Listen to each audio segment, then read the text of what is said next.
இப்ப பார்த்தா 10ல ஒரு 8 பேராவது இல்லீகல் ரிலேஷன்ஷிப்ல இருக்காங்க. அது வந்து மென்ஸ் மட்டும் தான் அப்படின்னு பார்த்தா கிடையாது. போத் மென்ஸ் ஆர் உமன்ஸ் 2 பேருமே வந்து சேமா ஈக்குவலா இருக்காங்க.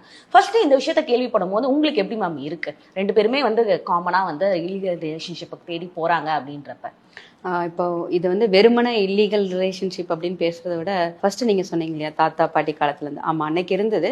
அன்னைக்கு வந்து இல்லீகல் ரிலேஷன்ஷிப் வந்து இருக்கிறவங்க வந்து நம்ம இவங்க தான் இருக்காங்கங்கிறத ஊரறிய தெரிஞ்சிடும். ஏன்னா ஏதோ ஒரு வீட்டுல அவங்க கூட உறவா இருப்பாங்க, ஊருக்கே தெரிஞ்சிடும். அவங்களும் அந்த அந்த இன்னொருத்தர் கூட இருக்கிறப்போ ரொம்ப நியாயமாவும் தர்மமாவும் இருந்தது. அது அன்னைக்கு அப்படியே பழகிடுச்சு. அதுக்கப்புறம் நம்ம அப்பா காலத்துல இல்லீகல் ரிலேஷன்ஷிப் போய் அப்புறம் இன்னொருத்தர் மேரேஜ் பண்ற அளவுக்குலாம் இருந்திருக்காங்க. ஏன்னா ரொம்ப அஃபேர் வந்து அதிகமாகி அவங்க கூடயே மேரேஜ் பண்ணி ஃபர்ஸ்ட் ஒய்ஃபை விட்டுட்டு போன மாதிரி இருந்தது. இன்னைக்கு வந்து இல்லீகல் ரிலேஷன்ஷிப் அப்படின்னு சொல்றதை விட இது வந்து ரொம்ப ஒரு ஜாலியான ஒரு போக்கா எடுத்துட்டு போறாங்க. எனக்கு ஒன்ன பிடிக்கல, அதாவது கல்யாணம் பண்ற வரைக்கும் அது எப்படியோ தெரியல. கல்யாணம்